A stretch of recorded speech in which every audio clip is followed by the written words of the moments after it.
First of all, where did you go in Japan? How long did you go for, and how was that? Thank you. So, we went to Japan for about 12 days. I went with three of my friends. We went to, I would say, three places in Japan: Tokyo, Osaka, and Kyoto. So they're quite near each other.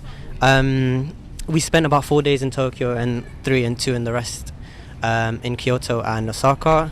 They're all very different from each other, so you'd have to like go into detail individually. We can start with Tokyo, which is pretty much the busy central kind of, central London kind of vibe. Central London kind of vibe, but on a different scale because there's more people. There's more people. It's just the trains are busier. I found, no, but then it's subjective because if you're being for rush hour, it's busy anywhere, right? But Tokyo was a really good experience because everything you'd expect to see in Japan is in Tokyo. Like the anime culture is rife. Fair like, weebs.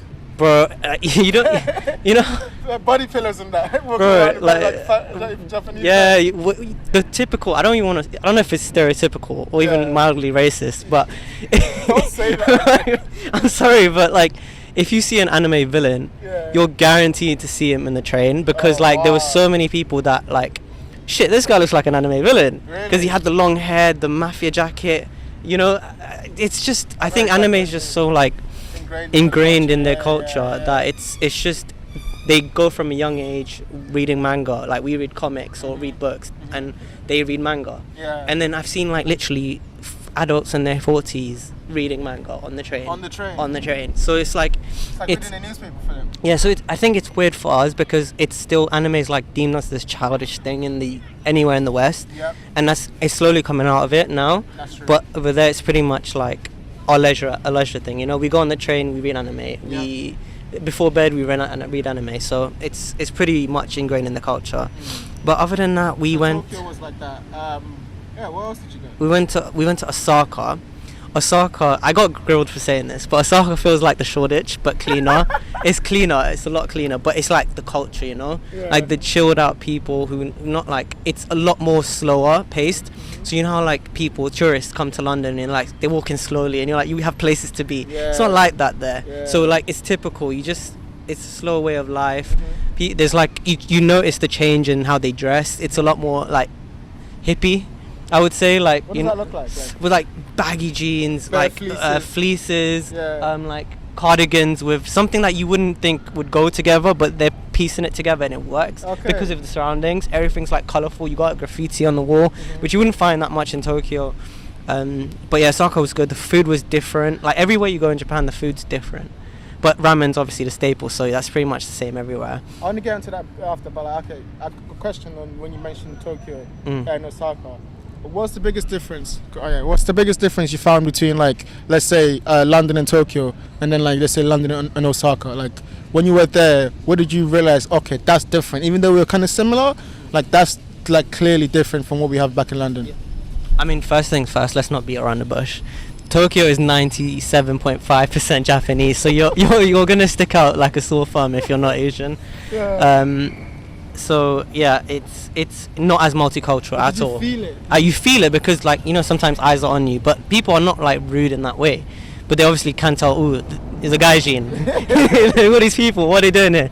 But like no one means anything malicious from it. Like I got told by my friend, he was like, it's not like in London when someone looks at you and they try and look you down. It's not the same. It's just they're like more intrigued than anything. They're surprised by who's just. Are you lost? What are you doing here?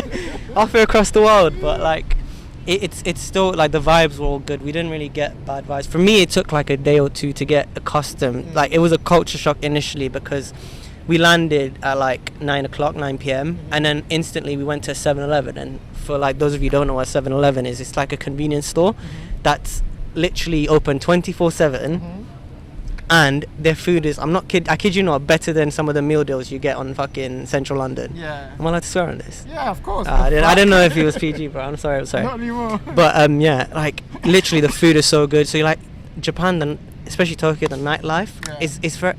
I feel like people are more ingrained to work in long hours and being awake at night. Like you see a lot of people walking 2 o'clock, 3 a.m. in the morning. And you know, one of the biggest culture shocks, and it's crazy that I'm saying this, Yeah. so I want you to pause Yeah. and reflect on the words I'm saying, Okay, and then go on. deep how crazy this is. Alright, go. Women walking alone at 3 a.m. at night Why? because they can, Because it's safe. because it's safe. And those words that I just said, like, if you just take them, even it backwards is shouldn't be crazy, crazy. yeah. It should be pretty normal. But the fact that was such a culture shock, Yeah. you would never. There was no women that would walk in London unless they're very brave Yeah, at 3 a.m. in the morning. yeah, You yeah. just not recommend and it it. wouldn't be a thing where you realize Exactly. like, oh fuck, that's a thing. people Exactly, do. and they just like hesitant. Like, for example, there were 3 guys, right? We just walked, and you know how like sometimes people cross the road. Yeah. She just walked straight through us, bro. Straight through us. Like, these are no threat. You don't do shit. Doing this shit.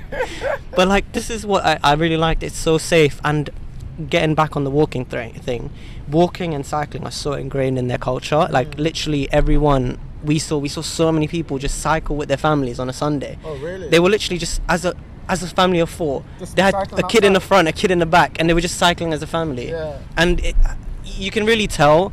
Like, I'm not even trying to put anyone down, but like, I say shit like this, but I don't actually mean any malice with it. I know, But like, I know.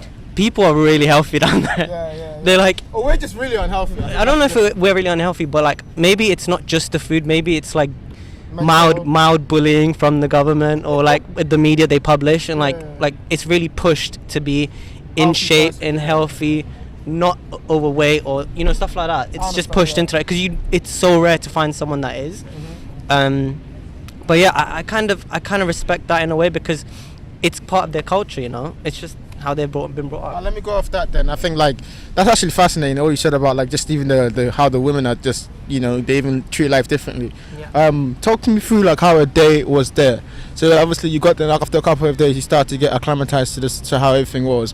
How did they live life? Like obviously you talked about how they work long hours. What is that? What does that look like for them? How's a day in a life like that? So, for us as tourists, we try to wake up early, and the thing is, like I just said, like everyone walks a lot, right? If you're not used to it, it's gonna take a lot of energy out of you because we went from taking 5 to 6k steps a day to 18, 19 a day, and that's a big change because your feet actually ache. So these guys are just used to it, but Why did you walk everywhere? because it was just so nice It's to walk. easier, It's okay. easier to walk. It's just nicer to walk. You want to, as maybe it's more of a touristy thing. You want to see the local houses, the traditional houses. You want to see the architecture everywhere. You want to see the differences, so you can go back in your mind. Like, I like this. This is different, So it was just that, and also, yeah, I think the tube. I don't think the tube's as connected. Maybe it's that, but I don't You know. have to go somewhere and then Yeah, walk. you have to somewhere walk. Yeah, else. they're quite Okay. far apart Yeah. from each other, but I may be wrong about that. But that's how I felt, and we did walk a lot of places. Yeah, getting on to like how life is. I said that they work long hours, so I was invited to like my company's office in Japan, and we were having a chat with someone that works there, and then they said like, we asked them first of all, how do you like Japan? I was like, they asked me, sorry, how do you like Japan? And I was like, oh, I love it. I could think of like staying here for longer. They were like, you sure you're from London? And I was like, I asked them the same thing. What do you think about Japan? Would you like to stay in Japan? I was like, no. I want to be in London. I want to come to London. The But grass then, is greener. but the grass is always greener on the other side, man. And like, they were like, yeah, we work long hours. But the thing is, they work till 10 sometimes, 10 p.m. But they get paid overtime. Oh. But again, do you really want to be doing that? It's Yeah. more. At least they get Well, paid they for have it. to work till 10. They don't. If they're more likely to work till 10, but they will get paid past the 5:30 cut off. Overtime. So there is that. So it's I think Japanese culture is just working really hard, and maybe I think they hold, and this is what the person that we spoke to said, is that they hold Japanese people to different values than those that are foreigners. So if I was to be in the same position, I don't think they'd put as much pressure. Whereas if it's a Japanese person, they would maybe look down on them for doing the exact same thing. And someone called it, we spoke to someone that was Japanese there, and they called it the Gaijin pass. So it's basically, because you're not from there, they just let you get away with same things that they wouldn't let a Japanese person get away with. So Like you're not judged as much. You're not judged as much. And we met someone else, again, through my friend Amro.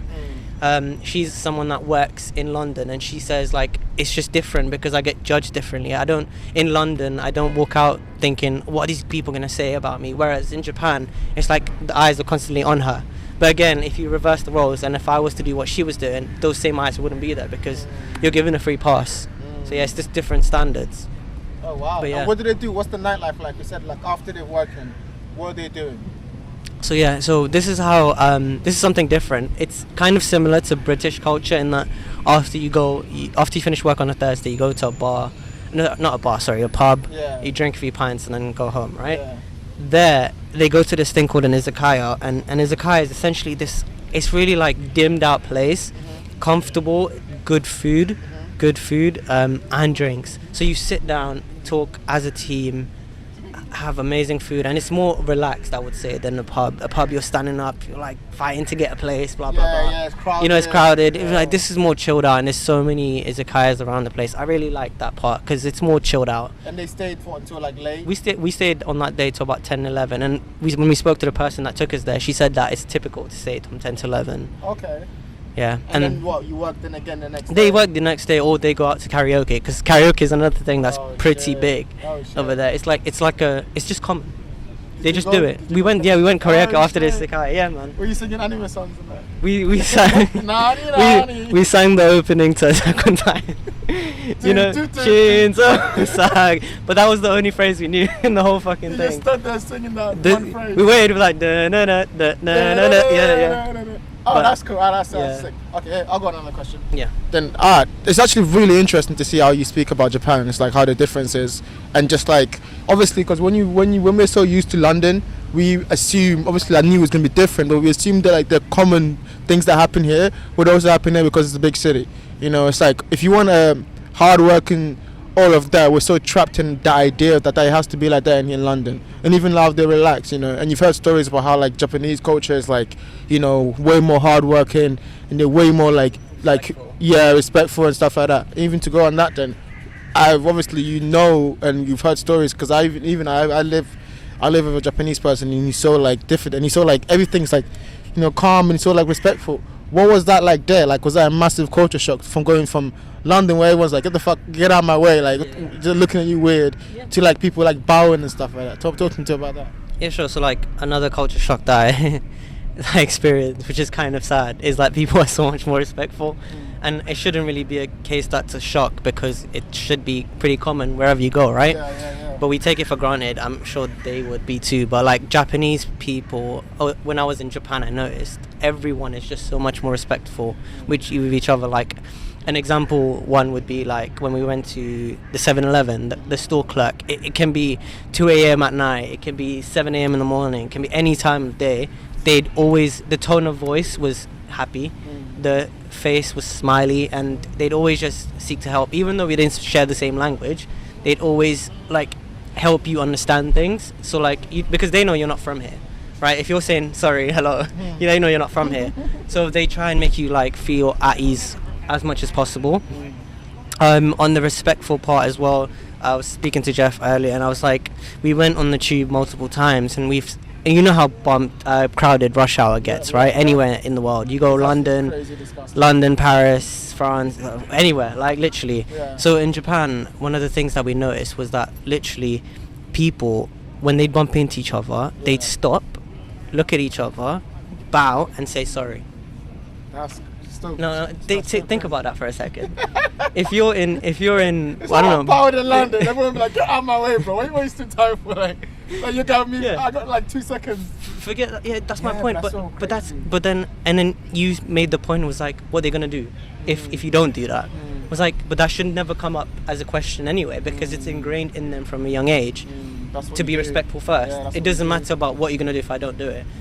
Whereas here, you bump someone in Old Street or you bump someone in King's Cross and they won't even look at you, or they will look at you and be like, it's his fault. It's not my fault. Yeah, But whereas I don't think they even care whose fault it is. It's just a piece of respect. Sorry, we bumped into each other. Yeah. So I mean, okay, just to go and stay on that point then.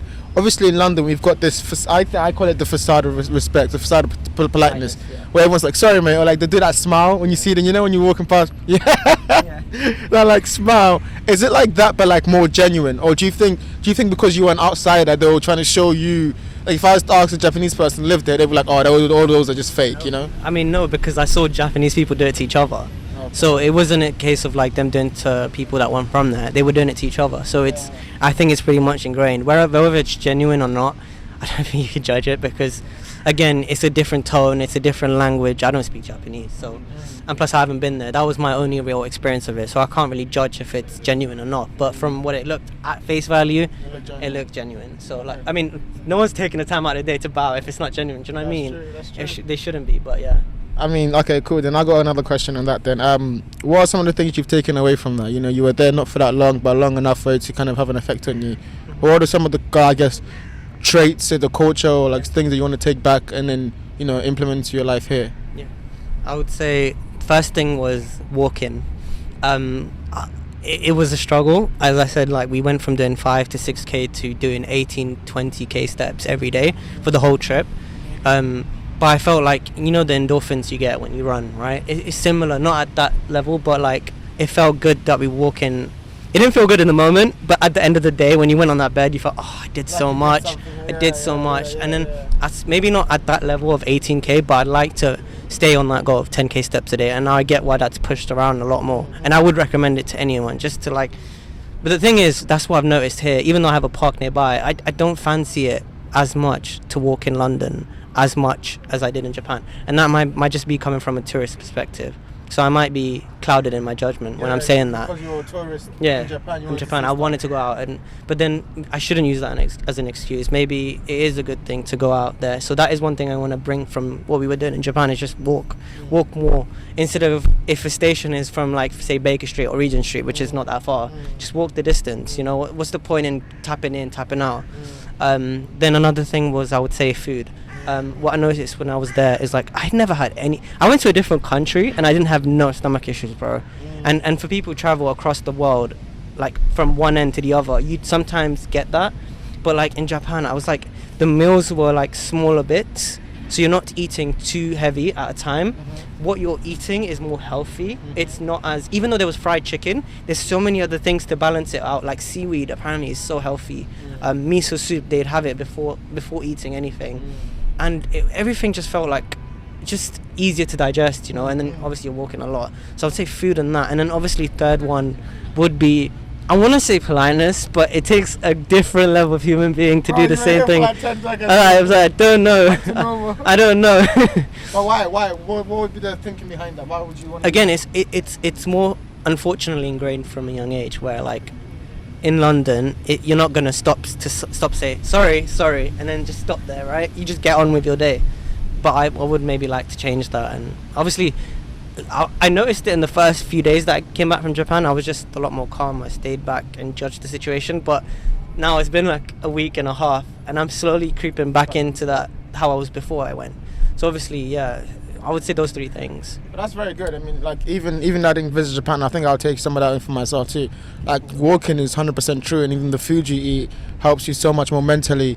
And then just be more polite, right? Like, did you feel that when you had good food, you came back, you felt more happier? Happy, bro. Like it is crazy. You just feel like more. You know how people sometimes screw-face people, or they're more on edge. I didn't feel. I mean, there were times when you feel on edge, but that's because we had to move, right? Because we're going from Tokyo to Osaka to Kyoto. The only times we were like really pissed at each other was when we were moving. We were transitioning from one Airbnb to another. But as soon as we got to an Airbnb, we noticed it was so much more calm. But like in general, like just walking, just eating better, it's just better for your mental clarity. Yeah. I mean, speaking of mental clarity, that's a good segue into what I was going to talk about. I know that, like, obviously you've been away before you.